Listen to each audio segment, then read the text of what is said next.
દોસ્તો અત્યારે આપણે છીએ હિલ ગાર્ડનના વણાકો એટલે કે નવા બનેલા પેન્થિયોન પાસે. આ રસ્તો ખૂબ ભરચક રહે છે. અત્યારે પણ તમે જોઈ શકો છો કે સવારના પોરમાં પણ કેટલા બધા વાહનો અહીંયાથી ચાલી રહ્યા છે.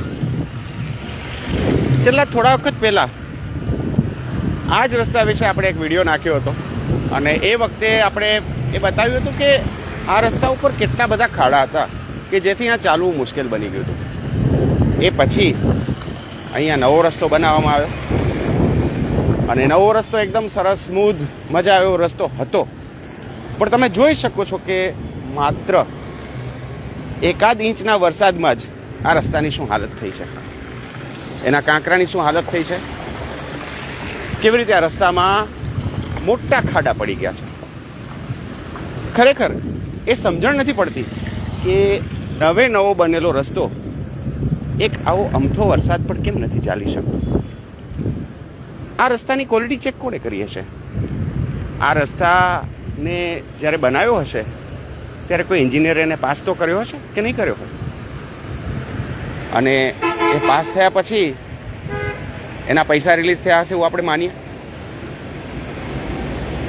તો કોણે પાસ કર્યું હશે? એક વરસાદમાં ધોવાઈ જતા રસ્તાને કારણે જે નુકસાન થાય છે, જે આર્થિક નુકસાન થાય છે, જે વાહનોને નુકસાન થાય છે અને અકસ્માતને કારણે જે જીવનું જોખમ થાય છે, એની જવાબદારી કોની છે? આ સવાલ આપણે કેમ નથી પૂછતા? આ સવાલ મીડિયામાં પણ કેમ નથી આવતો? કેમ મીડિયામાં બધી ગુડી વસ્તુઓ જ આવે છે? કેમ કે આપણે સવાલ ઉઠાવવાનું શીખ્યા જ નથી.